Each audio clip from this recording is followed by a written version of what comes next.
Oh, hello, old friend. It's good to see you. Let's talk about this word, fascination.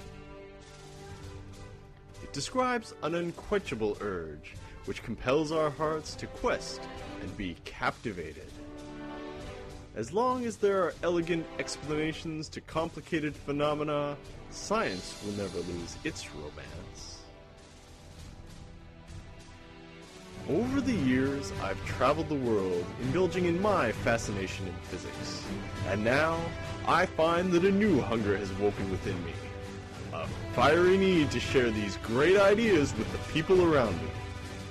And so, I have assembled a team of some of the greatest, most lucid, most creative minds I've encountered in my travels. And I call them my titanium physicists. You're listening to the Titanium Physicist Podcast, and I'm Ben Tippett. And now, allez, physique!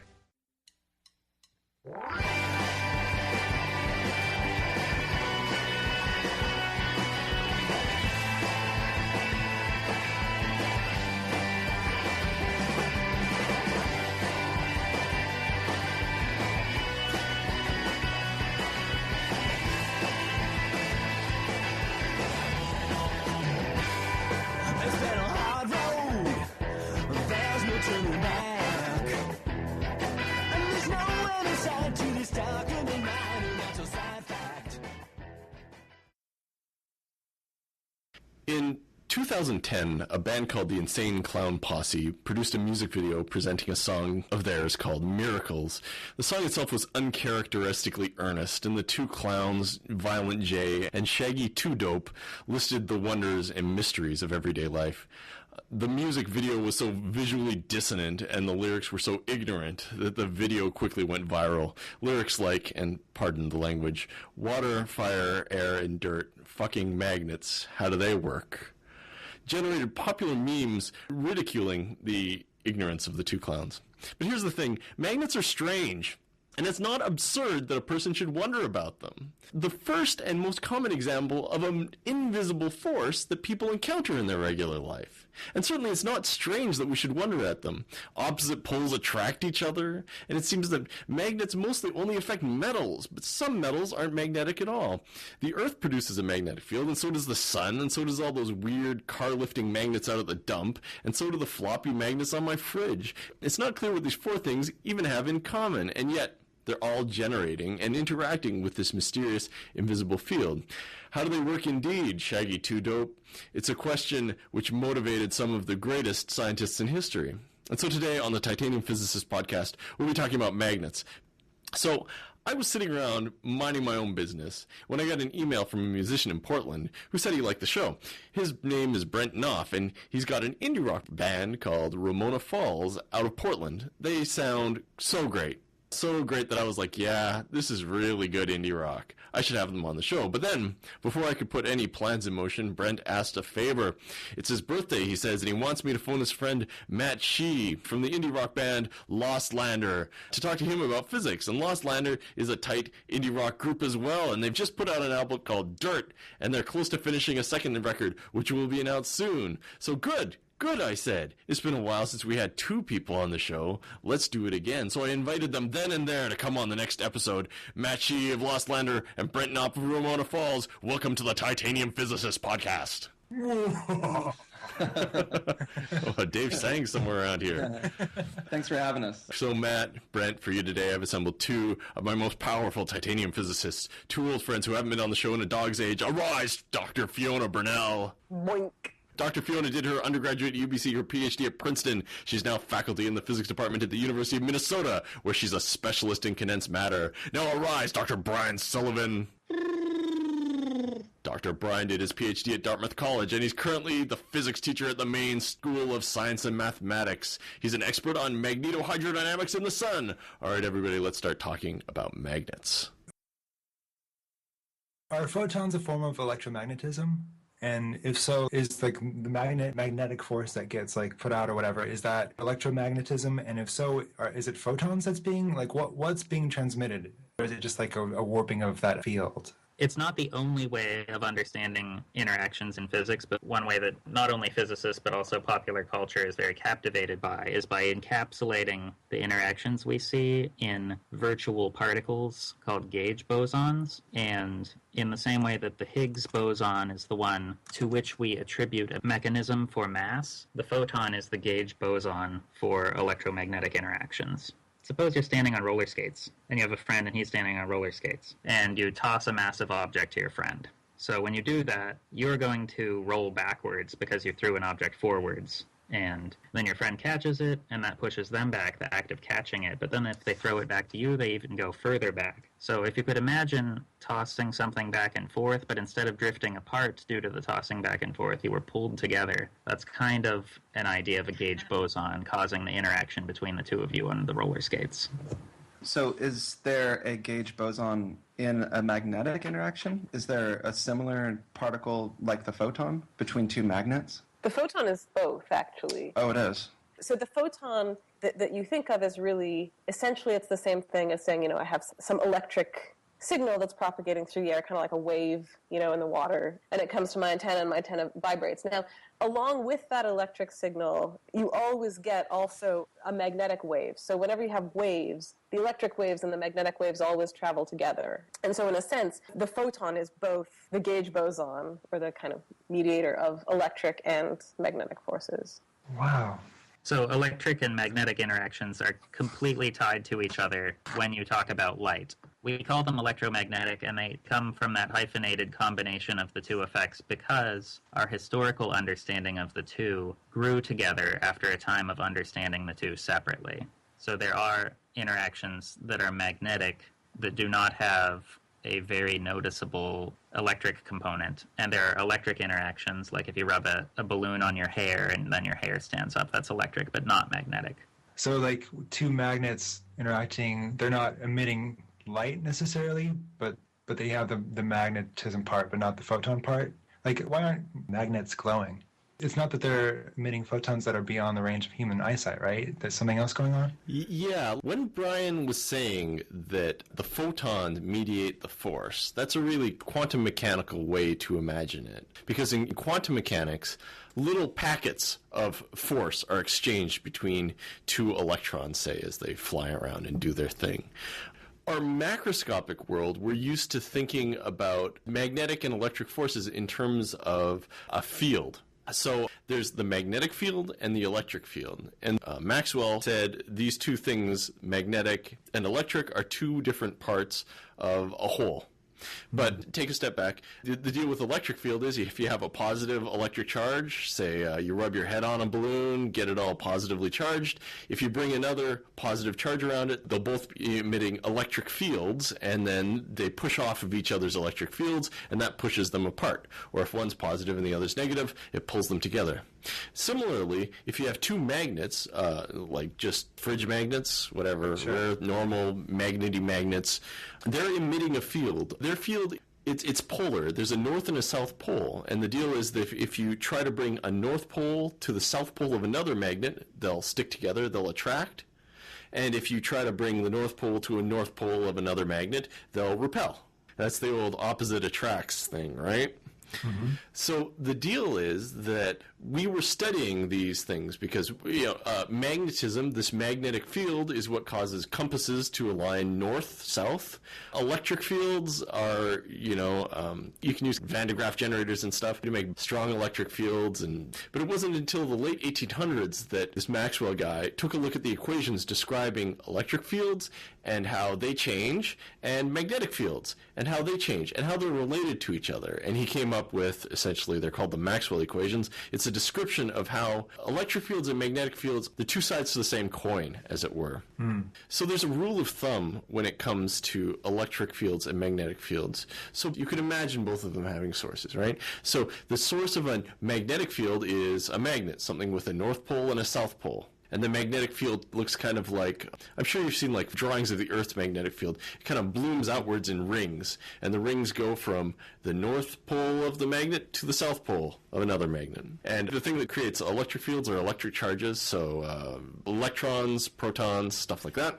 So if you have a changing electric field, so if you have an electric, a bunch of electric charges, and you wiggle them around, you make the electric field that they're emitting change by moving them around in space, that change will generate a magnetic field that a magnet can respond to. Or conversely, if you have a magnetic field, electric charges that are moving near a magnetic field will respond to the existence of the magnetic field. They'll feel a force from the magnetic field in a particular way. So specifically what happens is, if you have an electric charge near a magnetic field line, if the electric charge is moving, it only feels this if it's moving, but if it's moving near a magnetic field line, it'll feel a force that will kind of try to spin it around in a circle around the magnetic field line. One of the really fun explanations involving this is, like the Northern Lights? Mm-hmm. Yeah, sure. So the Earth has a big magnetic field. It blooms out the South Pole, goes up to the North Pole, right? Great big magnetic field. If charged particles fly in from the sun, there's always this space radiation coming off the sun. These charged particles, electrons, protons flying up from the sun. When they try to hit the Earth, to get to the surface of the Earth, they'll have to move past all these magnetic fields. And because they have electric charges, they feel a force that kind of makes them spin around, circle around the magnetic field. So what happens is when they try to hit the Earth, they get caught on the magnetic field, and they end up spiraling around the shape of the magnetic field, and they'll either end up going north or south. And so all these charged particles, instead of hitting the Earth, irradiating us from space, they end up following the magnetic field and hitting the atmosphere around the North Pole or in the southern hemisphere, around the South Pole. And that radiation hitting the atmosphere is what we see as northern lights. So the property that says whether you interact electromagnetically or not is charge, and we can divide whether it's electric or whether it's magnetic in a very simple way. If charge is not moving, the interaction it undergoes simply due to having charge is electric. But if the charge is moving, either individual moving charges or a collection of them, which we call an electrical current, named by analogy to a current of water, then that interaction caused by the moving charges is magnetic. I guess the other thing I wanted to add also is that the intimate connection between electricity and magnetism, so Ben was talking about a situation, if you rub the balloon on your head, and your hair sticks to it, right? So your hair is being pulled up by the balloon. And in that case, basically you can think of that as just, there's a sort of force that the balloon's exerting on your hair, but there's nothing sort of propagating. And so, whereas a photon or the signal you pick up on an antenna, this is due to some kind of propagating wave, if you like. And it's the propagating waves that really require both electricity and magnetism together. So anytime you're just sort of sitting still and what you see is just a kind of static force, that needn't necessarily have both electric and magnetic properties, but if you send light or if you send radio waves or what's going on in your microwave is actually both electricity and magnetism at the same time. Because they're moving? Is that the reason why? Yeah, basically, because you have sort of propagating waves. It's very similar to waves in water, that if it wants to sort of propagate, it has to have both. One thing that's a little bit complicated, I think approachable, is if charge is completely not moving, the interaction is electric, and we call it electrostatic, static because the charge isn't moving. If charge is moving in a particular pattern, but suppose that pattern is fixed, that steady motion of charge would cause a static magnetic field. We call that magnetostatic. And so you can have moving charge that doesn't cause waves, electromagnetic waves or light or radiation. And you can have static charge not moving at all that causes electric fields. But if you have a pattern that is moving in time, that is when you start getting the waves involved and it becomes completely electromagnetic. What would be a catalyst to put it over that threshold? Are you just talking about like a material in general will have a magnetic property or an electromagnetic property? I think that's a good direction to go. Yeah, because then we can talk about levitating frogs. Exactly. Which I think should be a central focus.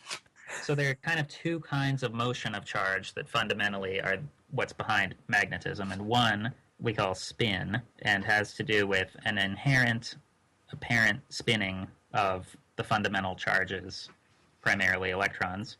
And the other is the motion of charge, like we've been talking about. So maybe in elementary school, you might have wound a coil of wire around a nail.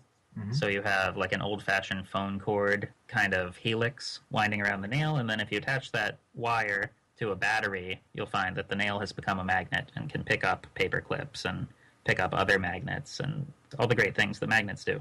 And that twistiness of the wire pattern is very important for getting magnetic field to be generated. And you don't actually need the nail there, but for reasons having to do with spin, the nail will make the effect much smaller. And my background is kind of related to the motion of charge in plasmas, where Fiona's background is in the spin end of things in condensed matter.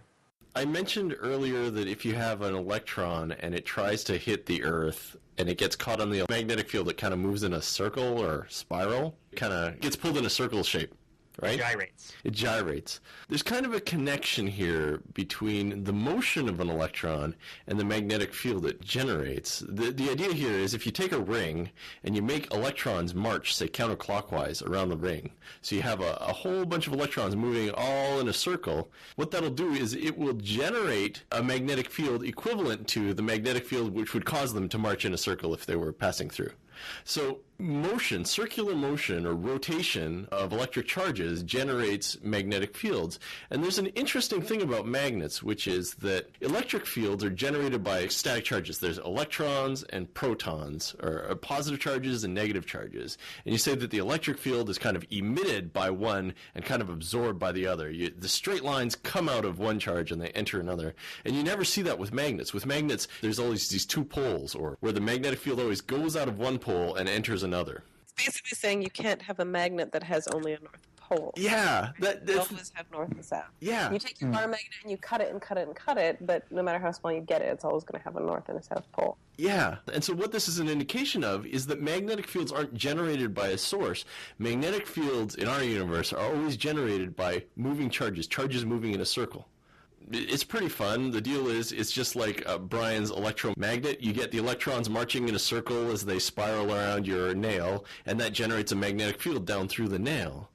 But the neat thing is that quantum mechanically, we say that electrons have spin, which means that mathematically it's like they're spinning. Electrons are point particles, so it's not clear what we mean by them spinning because they don't have an edge to go around the middle the way the Earth spins or a basketball spins. But mathematically, it's like they have a spin. And because they have charge and a spin, individual electrons, even ones that aren't really moving anywhere, have a little magnetic field.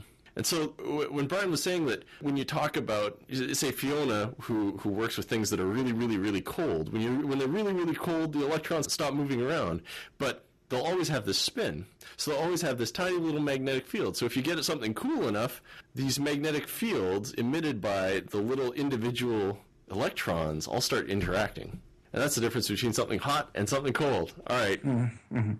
Sort of. Yeah. So I want you to imagine an atom. So it's just this clump of protons and neutrons around which are spinning a whole bunch of electrons, okay? Mm-hmm. And there's usually the same number of electrons as protons. Mm-hmm. So when we want to make a solid, like a metal, what happens is you'll have two, say, iron atoms right next to each other. And they're so close together that what they do is they say, hey, we're right next to each other, why don't we share some electrons? You can take a cup of my electrons when you need them, and I can take a cup of yours. They're like neighbors with cups of flour or something, right?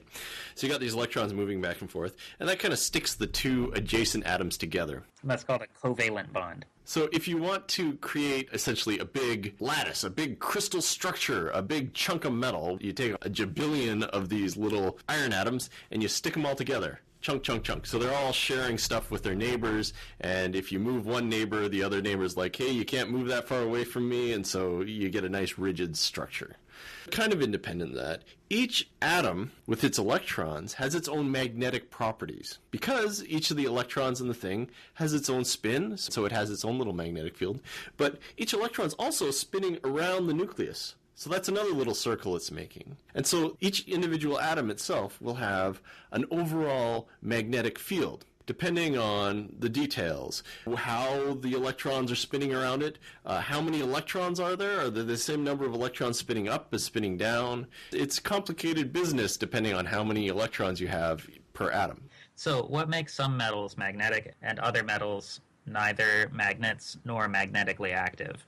They're electron configurations that are different for different metals, and in some cases, every electron has a partner, and electrons play by a certain rule. Kind of like if you went to a traditional square dance, there might be some expectation that the partner you have is the opposite kind of person from you and wears the opposite costume and all those kind of things. You mean like a Republican? Exactly. Got it. So these conservative electrons play by a rule that we call Pauli exclusion, and it says if you have a partner, it needs to be the right kind of partner, the kind that doesn't have the kind of spin you have. So if you have a spin up electron here, you have to be the spin down electron to be partnered with that one. And many materials have electrons paired up so that every electron has a partner, and the overall atom has no spin, and those are called diamagnetic. And then the other possibility is that there's an electron that doesn't have a partner, and that gives the entire atom overall spin, and that's called paramagnetic. And certain special paramagnetic atoms are very eager to interact with neighboring atoms that also have a lone electron that isn't paired, and those are called ferromagnetic, and iron is the prime example. But there are basically 6 elements that have that property, that they can become very strong magnets.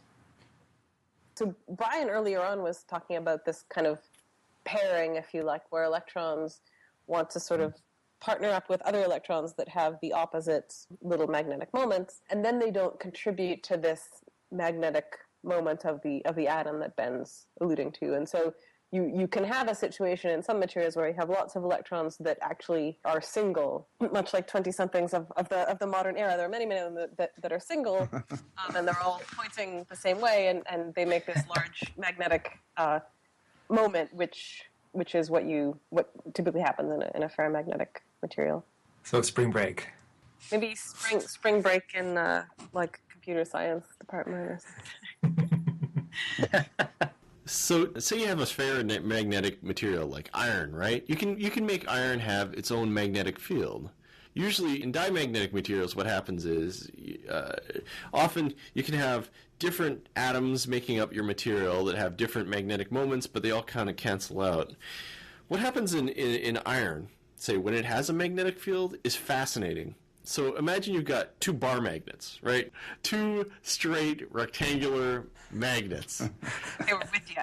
And imagine that they can swivel around their middle, right? Kind of like a compass needle in a compass. You know how it can spin? So if you have 2 of these magnets, north attracts south, right? Mm-hmm. So what'll happen is, if they can both swivel and you bring them close to each other, they'll want to align so that the south pole of one is facing the north pole of the other, right?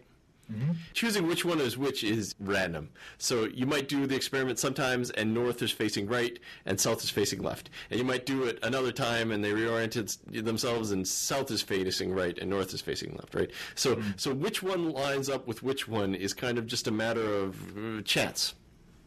Mm-hmm. So what happens in these magnets is, essentially there's a little bit of thermal noise that keeps these things spinning. So it's like, imagine you set this a similar experiment up in your kitchen, and you've got a whole bunch of these little magnets that you're putting on little stands, and they can swivel about their stands, and you're putting them all on the kitchen floor, and occasionally your dog runs in and runs through and sets everything spinning.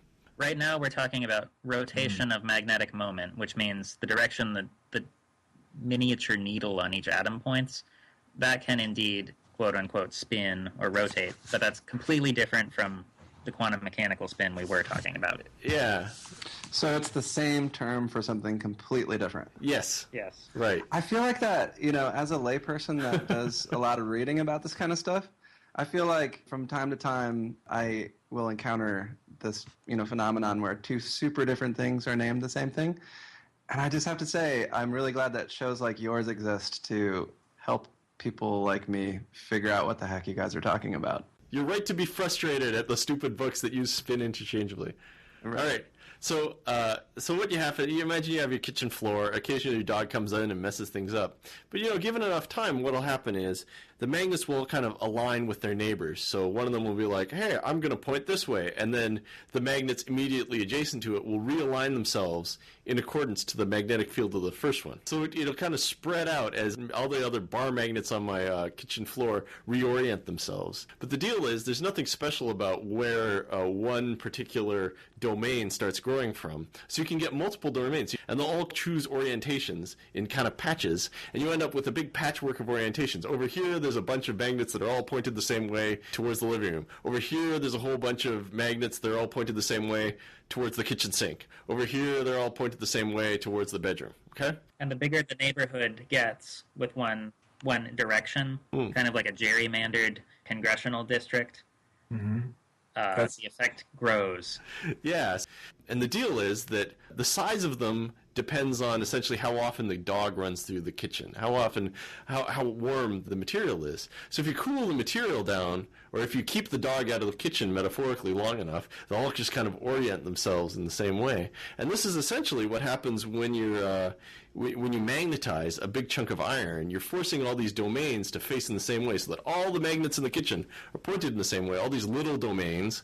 And overall, you end up with a great big magnetic charge. So your nail or your screwdriver has an overall magnetic field that comes from adding up all these tiny little magnetic fields of all the individual atoms in the thing. So all the atoms' magnetic fields are pointed in the same way.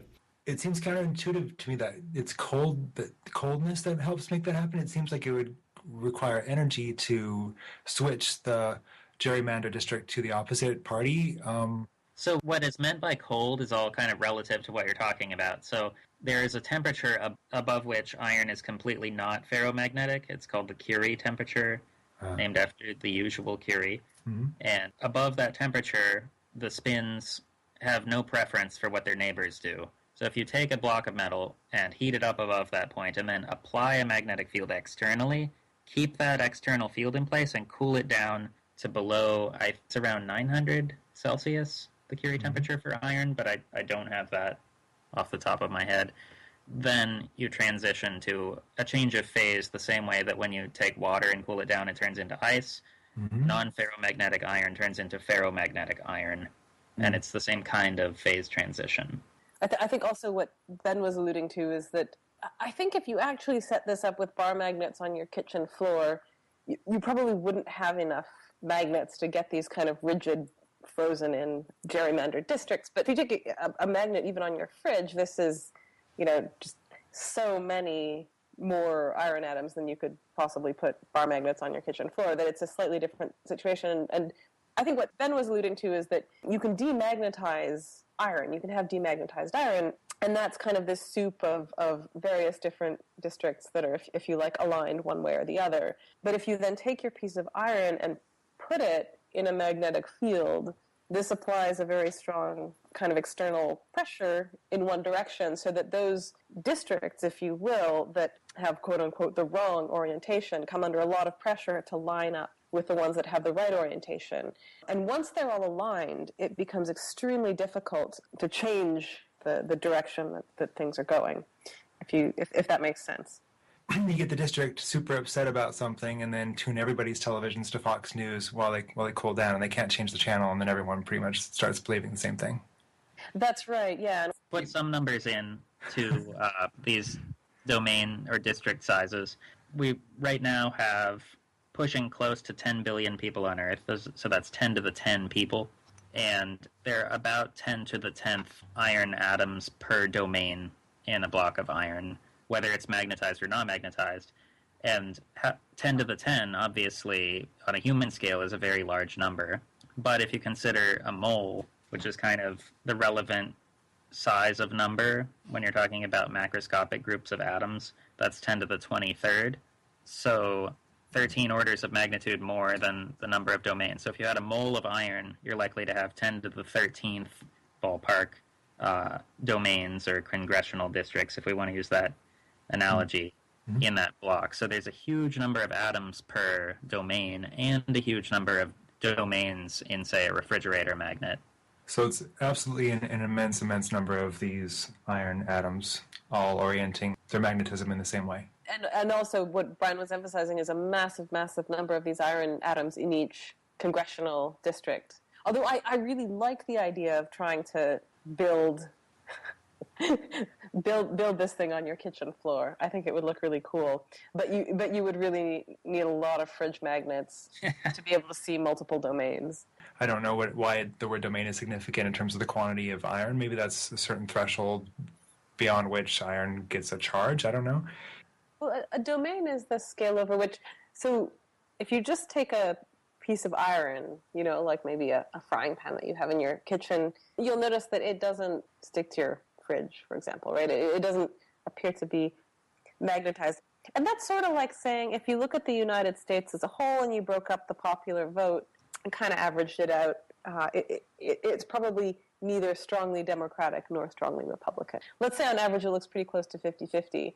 But now if you zoom in on, certain areas of, say, San Francisco, right, you would find that if you polled within that area, you would find a very strongly Democratic orientation. And Sure. So a domain is sort of like the little area in which you look. And so when you look locally, you find that everyone is thinking alike. But globally, you kind of have this pattern where some people prefer one party and some people prefer the other. And so if you kind of look at the country as a whole, you would say it's not particularly strongly one or the other, whereas Right. individual regions may be very strongly affiliated. Got it. So it's like an individual region with a strong affiliation. Yeah. Cool. Can we talk a little bit about diamagnetism also? Mostly because, so everyone listening should go out and Google Andre Geim. I think he's actually the only person who has won both the Nobel and the Ig Nobel prizes.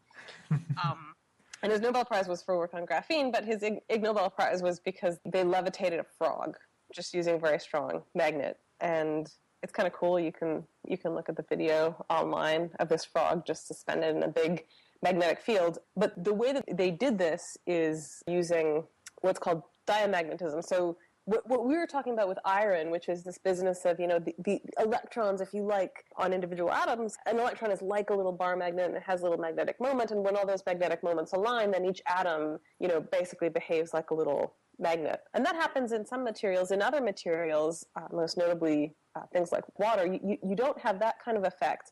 And basically all of the electrons are sort of, they're sort of partnered up so that their individual magnetic moments don't contribute, but if you put them in a magnetic field, then remember we were talking earlier about how a magnetic field applies a force on a charge. And we were also talking about how electrons, they're always kind of moving. They're never really still. So anytime you apply a magnetic field on a material, okay, if each atom doesn't have a net kind of magnetic moment, then basically what happens is that magnetic field applies a kind of force on the electrons as they're running around. And then we talked about also earlier that one way to make a magnet is to basically coil up a wire and have a current running through that wire, right? And that's called an electric magnet. And so what happens is you apply a magnetic field, and that makes these electrons move, and as the electrons move, they also generate a magnetic field. And this is called diamagnetism, and you can use it to levitate frogs and other objects. And diamagnetism has an interesting extreme case. So if you have these lone singleton electrons that don't have a partner and they're roaming around the metal, that's when you potentially can get ferromagnetic effects. But if every electron has a partner, then the material can be a perfect diamagnet and completely reject magnetic field lines. It can just push them out. And that's how maglev trains work. There's something called the Meissner effect. Well, that's in a superconductor. So electrons can have a special kind of partner in a duo called a Cooper pair. Yes, that's more complicated. Yeah, that was going to be one of my questions, actually. I grew up believing that one day I would have a hoverboard. It was one of these things I was really looking forward to as a kid, like reading sci-fi books and movies and stuff. Yeah, me too. Jeez.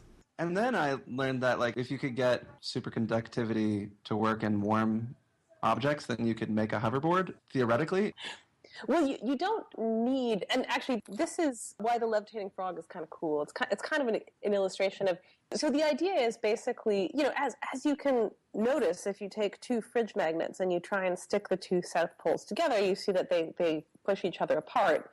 And you can use that force to actually levitate things. And you don't strictly speaking, need a superconductor in order to do that. Although, for reasons that maybe we don't need to talk about in detail here, there's numerous advantages to doing it with a superconductor. But you can actually levitate things just by applying very strong magnetic fields. Now, problem is that probably, I don't know how many people with pacemakers also have this fantasy hoverboarding, but the kind of magnetic fields that you would need to levitate a person would probably have other. But so the thing about superconductors is that this diamagnetic response, that basically the electrons move around and they make their own little magnetic field, and that creates a force downward, basically because it creates a magnetic field going in the opposite way. That response is strongest in superconductors, and so in a sense, you get the maximum bang for your buck if you made a superconducting hoverboard track. Cool. And Fiona, you keep referring to levitating frogs because you can actually stick a frog over one of these things and it'll float? Yeah. So what you should really do is, you should Google it and then you can see the video, but it's kind of this joke in the condensed matter physics community because this guy who won the Nobel Prize a few years back, also from the University of Manchester, Andre Guyam, prior to that, he actually published a paper in which they levitated a frog. Just take a frog and stick it on top of a really big magnet. And the point is that the frog is mostly water, and water is not a superconductor, but water is pretty strongly diamagnetic. And so if you put the frog in a big enough magnetic field, you can levitate it. No way. The frog is just a bag for water that's a convenient size and pretty entertaining, because what a frog does when it's floating is entertaining to see. I can't wait to see this. So do you guys kind of get the mechanism for why things float in the way they do? The deal is that if you press two north poles together, they repel each other, right? And one way to illustrate that is to imagine the magnetic field lines coming out of the north and south poles, right? So the magnetic field lines out of a magnet come out of the north pole and stream down. They're just like, imagine a whole bunch of little party streamers, little wires coming up the north pole, looping down through the south. And if you try to plug a north pole into a south pole, it's very simple because all the lines go straight from the north pole into the south pole of the other magnet. But if you try to push two north poles together or two south poles together, what happens is all those field lines say, I don't want to go there. And so they get really squished up together when you try to really press the north poles together. And that squished up magnetic field is essentially the repulsion force that you feel. It's almost like the magnetic field, as you squish it, is like a spring. What happens is there are some materials that don't accept any magnetic field in them, or they make their own magnetic field inside them that opposes the magnetic field that you're trying to put them in. And the net effect is that if you take one of these superconductors or frogs, in this case, or even just an opposite electromagnet that's punching the opposite way, the field between them gets all squished up, and it supports it like a spring. And that's essentially what's going on. That's why it's levitating, is that the magnetic field between the two objects is getting all squished up, and it pushes up the thing so it floats. So you're saying that water just intrinsically has one of those magnetic fields that's strong enough? Well, I think you should distinguish between water and your fridge magnet, right? So water in and of itself is not magnetic. It won't stick to your fridge. You can try that at home.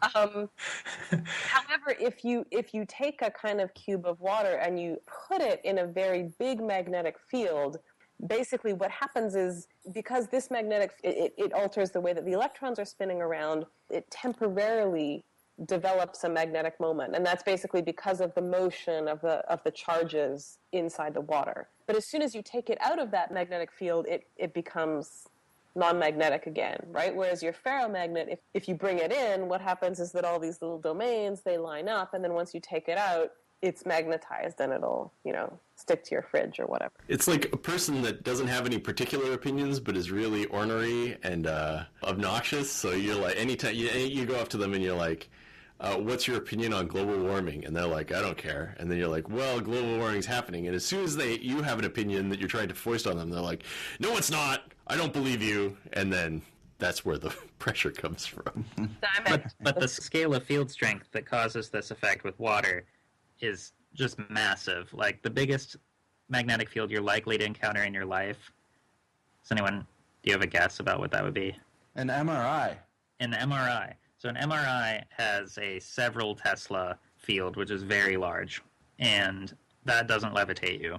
If you had a much stronger field than that, you could in principle levitate a person, but if you've ever received a bill for an MRI, you'll see that they're extremely expensive, and part of the reason for that is it costs a lot of energy to generate extremely strong magnetic fields because we use electrical currents to generate them. Mm. So I once visited a place where they had lots of these really big magnets, and before going in, you had to watch a safety video, and the safety video consisted mostly of footage of what happens if you release an object that can be magnetized in the presence of this magnet, so they had like a hammer sort of just flying through these walls of bricks in front of the magnets and stuff like that. So there are other reasons that you want to be careful if you're around very large magnetic fields. Really, the question I really want to ask, but I don't know quite how, is like, is there a magnetism equivalent to a black hole? Because a black hole has to do with like mass and gravity and it getting like super big. So like, could you ever have like so much magnetism between two different points that it creates this kind of... One thing in relation to that is that there's a fundamental difference between mass and charge because there's only one kind of mass, but there are two kinds of charge. So gravitational forces between normal matter are always attractive, but Got it. electric and magnetic forces can be both attractive and repulsive, and there are two flavors of thing that undergo this interaction. But in the sense that you think about a black hole as being a breakdown in something, I mean, in a mathematical sense, a black hole is sort of something going horribly wrong with space-time. And I mean, if you think about charge, if you think about lightning, for example, we do experience this kind of breakdown, if you like, of like there's so much charge accumulated in this part of the sky that you have this catastrophic event, which is lightning, where charge goes shooting through the air into the ground. That's, in some very loose sense, it's a little bit like a black hole, where so a black hole is sort of like you have so much mass that everything gets sucked in, and lightning is a little bit like you have so much charge that everything just explodes out. In terms of drama, the topic that's actually the focus of my PhD thesis is probably the closest thing to catastrophic behavior in terms of magnetic field, and it's called magnetic reconnection. This is the mechanism behind solar flares. The It sure idea doesn't is sound catastrophic. Reconnection. Yeah, it sounds like a nice thing. It sounds like someone like Facebook two magnets that haven't seen each other in a long time Right. for a drink. What happens is if you take two regions of magnetic field that are oppositely directed and bring those two regions in contact with each other, and you do this in a superconducting or extremely good conducting medium like the solar wind plasma or the superconducting electron sea in a metal, those regions of oppositely directed field annihilate each other at the point that they meet. And in the same way that magnetic field lines are frozen into or stuck to the domains in a superconducting situation with a levitating magnet, the magnetic fields are frozen into the plasma, and the motion of that plasma created those fields. So on the sun, you get these ropes. If you've seen Spider-Man 2, where Dr. Octopus he's got the arms and he's got the little squishing sun, the thing back. right. He's pushing the sun back together. Miniature sun. It's got these ropes of fire coming out. So those ropes are contained by magnetic field on the sun. And that was really painful to watch in the movie, but it also really is what happens on the sun. You get these structures that have a lot of vorticity in them, so there's twistiness in the magnetic field. And if you've ever taken a yo-yo string and gotten it way too twisted, you'll see that it kinks up. Like, the string has two strands that are twisted around each other, but if you twist those enough, it will kink and start to twist a supercoil around itself. Yeah. And magnetic fields do those same things for the same reasons in these very good conducting environments, such as high-temperature plasma. And you can get where the kinked part of the yo-yo string in this analogy pinches off. And if you have a highly kinked tensile structure and you suddenly snap it, a lot of energy is released from the energy that was stored in the field configuration, and that goes into kinetic energy of the particles in the plasma. So you can have a big bubble, and you can cause a solar flare, or another kind of event called a coronal mass ejection, and magnetic reconnection is an important mechanism in in the release of energy in both of those cases. Is the release of that energy, is that a significant cause of northern, or in our case, southern lights? It is the main cause. So the sun, we haven't talked yet about the Earth's magnetic field and how it comes about, but on the Earth and the sun, there's a stirring of a highly conductive fluid in the mantle of the Earth and throughout the internal workings of the sun. And since the motion of charge is an electric current, and electric currents, like we've said with the nail example, cause magnetic fields, you can have the motion of a fluid cause a magnetic field, and in certain situations, that motion can evolve so as to cause the field that causes the motion that caused the field. And that circular process causes a stable field to exist for a long time. So the sun is stirring itself using its magnetic field, and that stirring is causing the magnetic field that causes the stirring. However, that is not permanent, and the sun, basically every 11 years for the history of our ability to observe the magnetic field of the sun, reverses. And there's a sunspot cycle, so we have lots of sunspots and then almost no sunspots, and then lots of sunspots and then almost no sunspots. And that's been extremely regular every 11 years for about 400 years until the last 20 years. And now we're expecting to see an oscillation, and everything is kind of all screwed up. And the last time that happened was around Shakespeare's lifetime, when there was a mini ice age in northern Europe. Oh no, should we be completely terrified right now? A cause for concern is if the mini ice age is linked to the magnetic anomaly that happened then. Suppose you have anthropogenic global warming and you have solar-induced global cooling. It might cause you to miss information about both of those things because they're happening at a time that they partially cancel each other out. Right. Does the Earth's magnetic north-south orientation switch ever? It also does, and it does so on about 100,000-year time scale.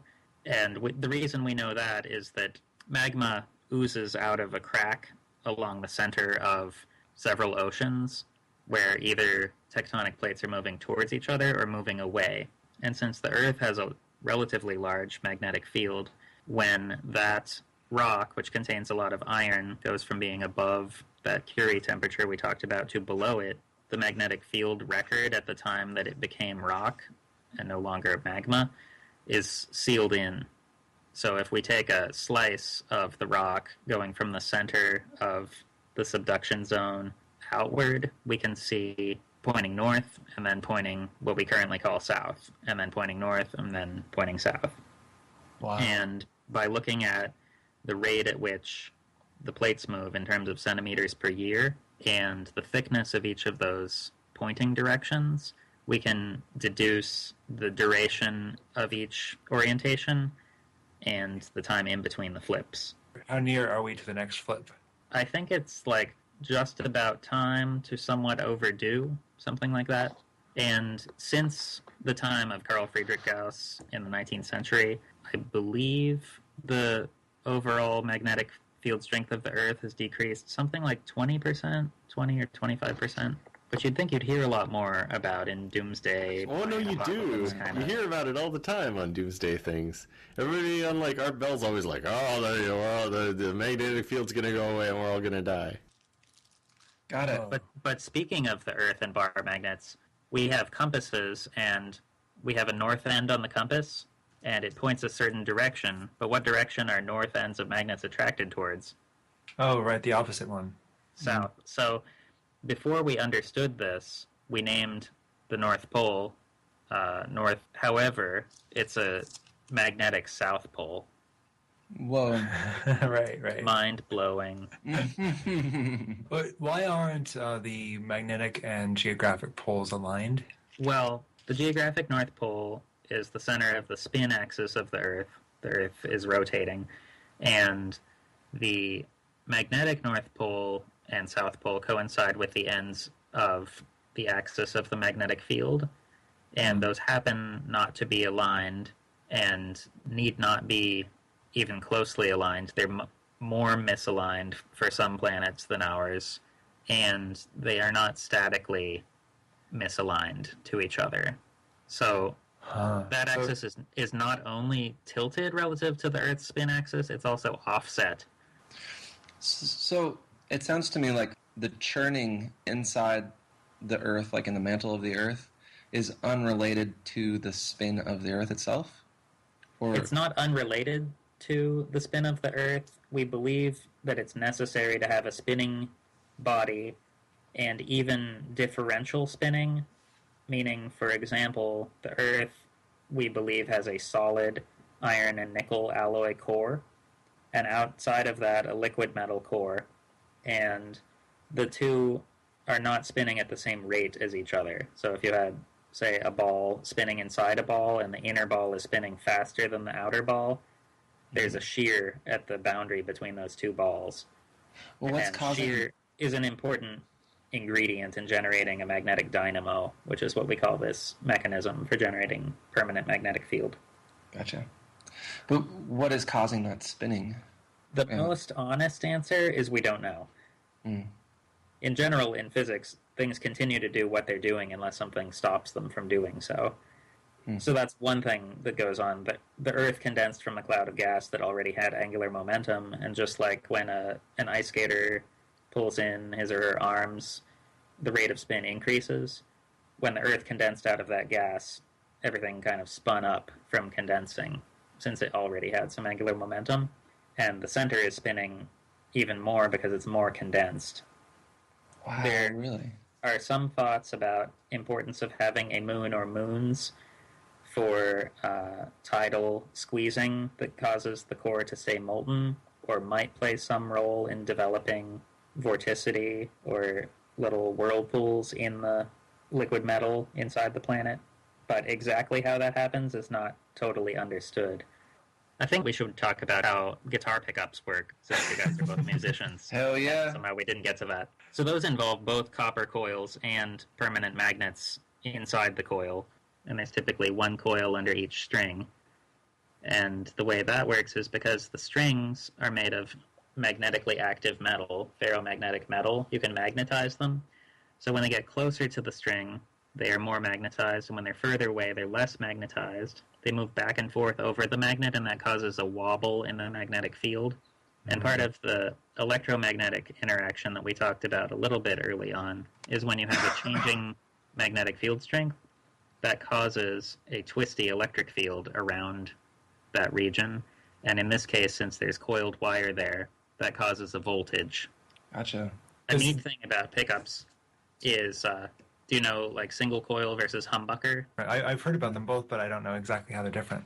So the narrow pickups that you see most of the time under guitar strings are called single coil, and there's one coil under each string. But the problem with that is all of the power in North America involves a 60 hertz AC current. Mm-hmm. So what you hear if you grab the end of a mic cable is, ooh, and it's always the same note. And the reason for that is that your body is basically a sack filled with water and electrolytes. So your body is acting as an antenna for that 60 hertz signal, and that's what you pick up. And magnetic pickups are also very good antennas, but what you can do is take two of them and wind one of the coils right-handed and one of them left-handed and put them right next to each other. So a humbucker pickup is twice as wide, and its purpose is to buck the hum. So because the coils are oppositely wound, the noise component, which comes from far away, is canceled out from the voltages, but the vibration of the string causes a voltage of the same kind in both coils. So you get a better signal-to-noise response from the humbucker.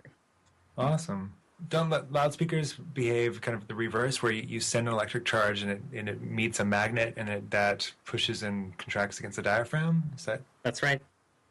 Maybe Brian and Brent and I should start a band and we just write a song that's like in response to that Insane Clown Posse song.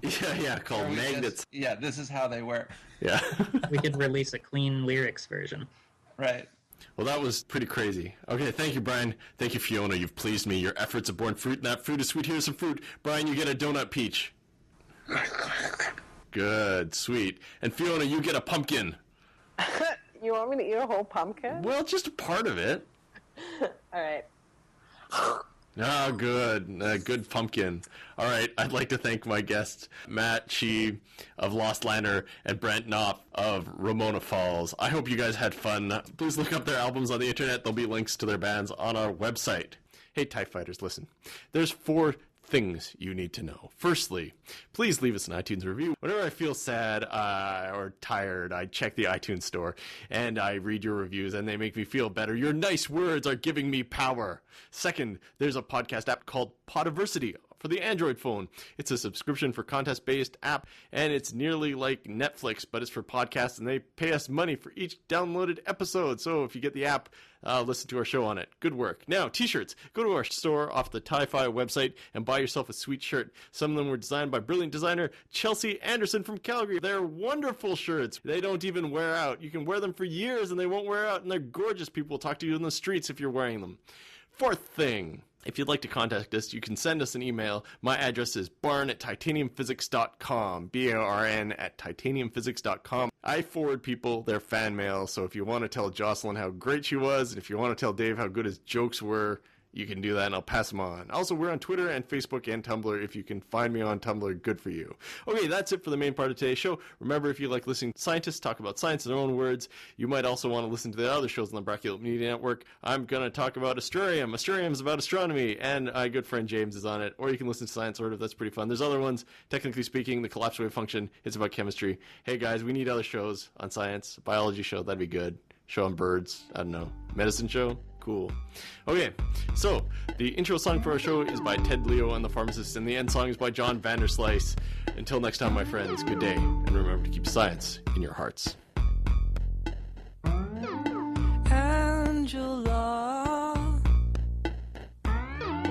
don't be mad. There's something I gotta tell you, dear, before you come back here. I lost your bunny. I let him out of the cage. He was eating spring mix on the carpet. Jumped through a window out into the haze.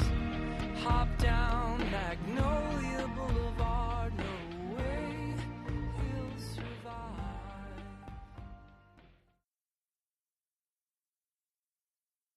When that happens, like when the radiation hits the Earth and people in the North start seeing the Northern Lights, are people in the South also seeing the Northern Lights, or does that radiation usually pick a pole to go to? Both happen at the same time. At the same time that there's activity in the northern, we call it auroral oval, there's also comparable activity in general in the southern auroral oval, and we call the northern lights the aurora borealis and the southern lights the aurora australis. You can actually see the same thing on every planet that has a magnetic field. So there are aurora on Jupiter and aurora on Saturn, but not all of them involve visible light. Some of them are ultraviolet aurora. So it's like if you were at a rave and you had like ultraviolet lights on, you could put on your rave gear and go out under the aurora on Saturn or Jupiter and bask in the auroral glow with your glowing party gear. That's awesome. How politically incorrect is it to refer to the Northern Lights when you're down in Antarctica? Like, when you're south of the equator, do people say, oh, yeah, the Southern Lights, and it's the same thing, or is it? Probably. They might just call them the aurora. Yeah, cool. Right. I think most of the people in Antarctica are scientists, so they're more likely to say aurora than the Northern Lights. I don't know how many of your listeners are south of the equator, but I just want to be sensitive to those people. So would an MRI magnetize, like, the iron in my blood? There's an interaction between all the atoms in your body and the permanent field in the MRI. The way the MRI works is it creates a very strong background field that orients the spins of atoms in your body. And then there's a jiggling field added on top of that very strong field, and we can see different responses from different kinds of atoms in response to that jiggling field once it's superimposed on top of a very strong uniform background field. So it does magnetize the blood, but not in a X-Men pull the iron out of your body Magneto sort of way. Does anyone have fridge magnets handy? I own about 5. If you have, the business card size and thickness, if you take those and put them magnet side to magnet side, you'll notice when you drag them across each other, they go clack, clack, clack, clack, clack in one direction, but they slide smoothly in the other direction. Huh. This is called an array that maybe we can edit my knowing the name. This is an array. Oh, sorry. Just call it spin. Just refer to it as spin. It has stripes of spin. So there's a stripe of north poles, and then a stripe of south poles, and then a stripe of actually pointing horizontal. So the north pole nor the south pole is pointing out of the magnet. And this allows us to make magnets that very strongly stick to the refrigerator, but only when they get very close to the refrigerator. If you don't have a magnet handy, you should definitely grab 2 of those business card type magnets and put them back to back, sticky side to sticky side, and drag them across each other. It's really fun. That's awesome. A really neat thing about metals is that the reason they're shiny, the reason they feel cold when you touch them, the reason they're typically strong, all of that is because of the way they share these electrons, and it's kind of just mind-blowing. It's beautiful, the way these, up to a certain energy, electrons belong to a particular host nucleus, and above that energy, all bets are off, and they could be, at any instant in time, anywhere in the whole big block of metal. Wow. And because of that, we call it a Fermi C. Is that right, Fiona? Yeah. That's Well, still yeah. a current term. Or a Dirac C? Dirac is reserved for relativistic, Okay. which is not typically the case in metals. Usually you have a Fermi surface, yeah.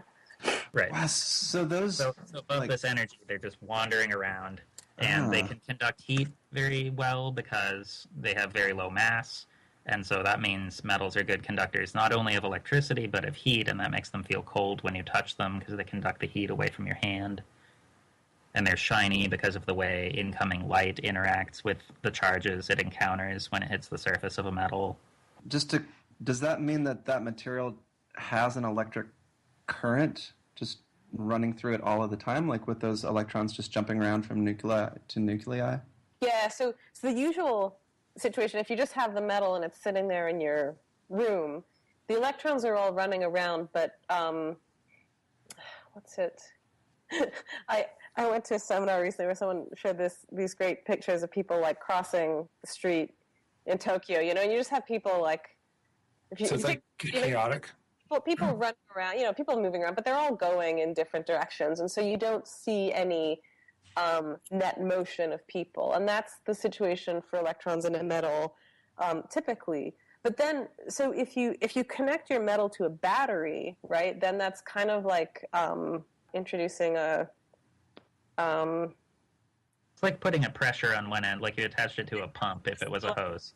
A dragon in the road, but I was trying to think of something that was maybe more creative than a dragon. But okay, so you put a dragon somewhere, in the middle of New York or Tokyo, and suddenly everyone wants to go away from that, and so you're going to get this motion. So the people are still, basically people are still kind of running around, and they're not all, it's not like an army all marching together. They're still kind of running around frantically, but on balance, you're going to see people going away from this dragon. Can I put forth a really bad analogy and have you guys correct it? Okay. So let's say you're at a metal show and there's like a mosh pit where all the electrons are all dancing around chaotically, and then like the bouncer comes in and all the electrons start going away from the bouncer. Is that kind of what's going on? Yeah, so that would be like if you took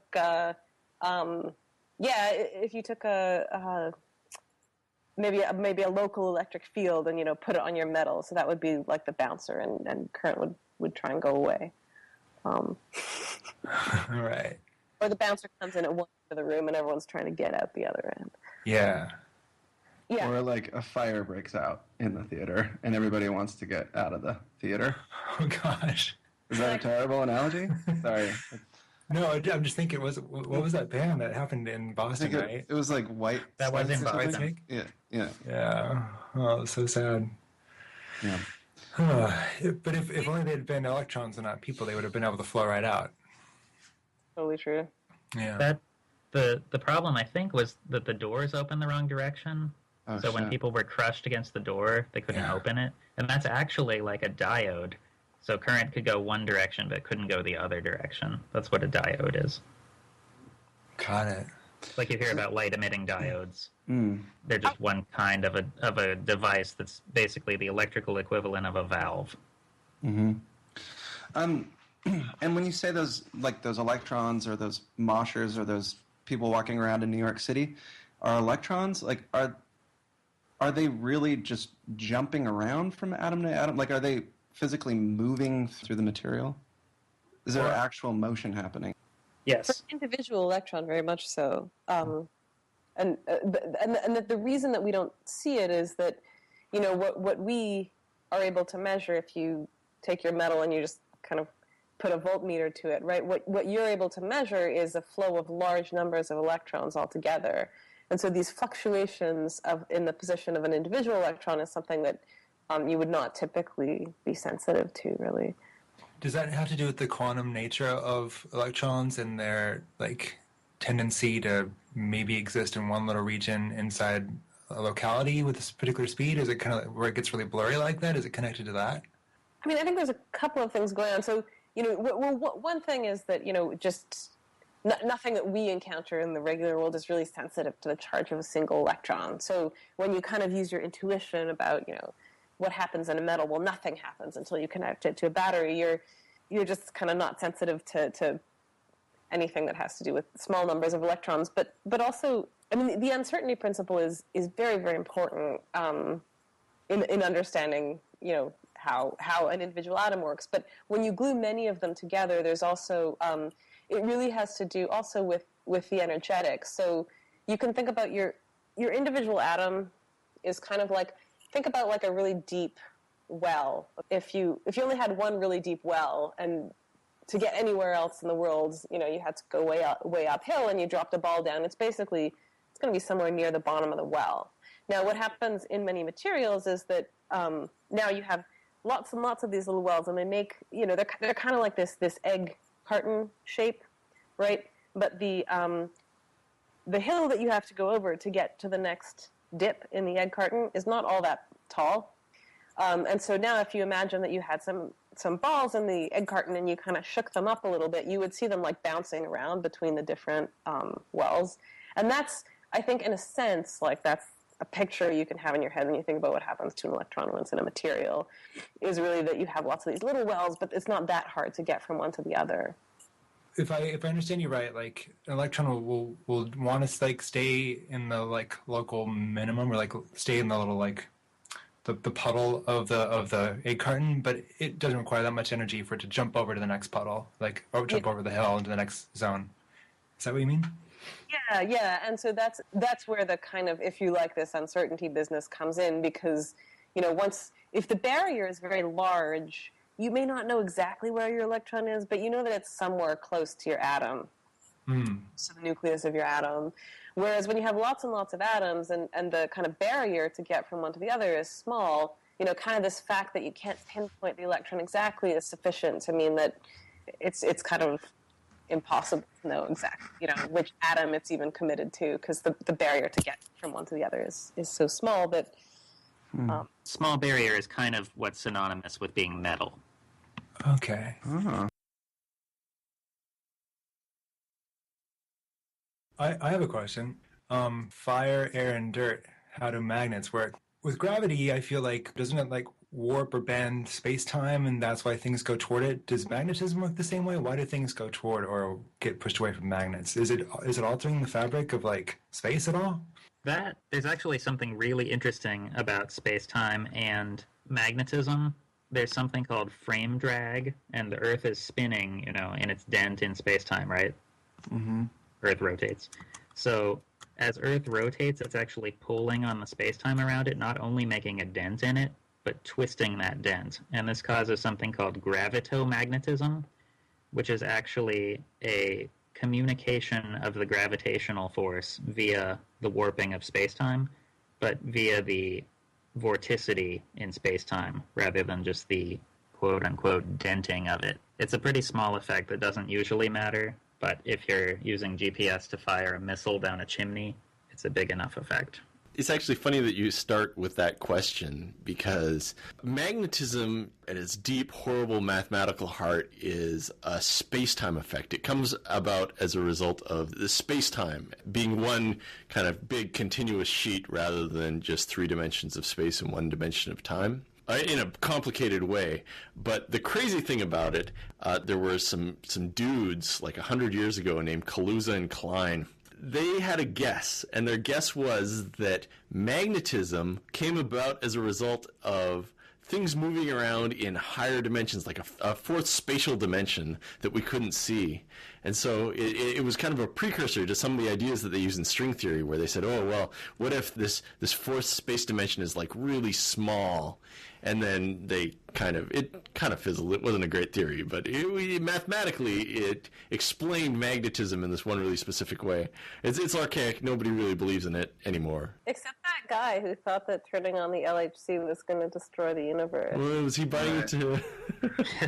People still talk about this, about like large extra dimensions in gravity. And I think one of the consequences, if the extra dimensions were kind of approximately at the scale of energies that they probe at the LHC, was the potential for generating black holes. So did you see this? This guy got a lot of press, you know? Yeah. Saying that turning on this accelerator was going to destroy the world. But did that have something to do with magnets? Did he say it was going to create some sort of giant electromagnet that was going to destroy itself? Sorry, that was actually a total tangent. Oh, okay. So the original question was whether magnetism warps space-time in the same way that gravity does. Mm-hmm. And it's different. Well, in a sense, when we say warping of space-time, that's almost the definition of gravitational force. And so both electricity and magnetism are a warping in a sense, but they're not a warping of what we'd normally call space-time. They're a warping, if you like, of a different fabric. But it's the same general idea that you have this distortion in some kind of fabric, which is, in a sense, like space-time, that means that things feel forces, except that when you say space-time, it's anything that has mass, and in this case, it's really kind of anything that has, like, charge or magnetic moment that feels this distortion.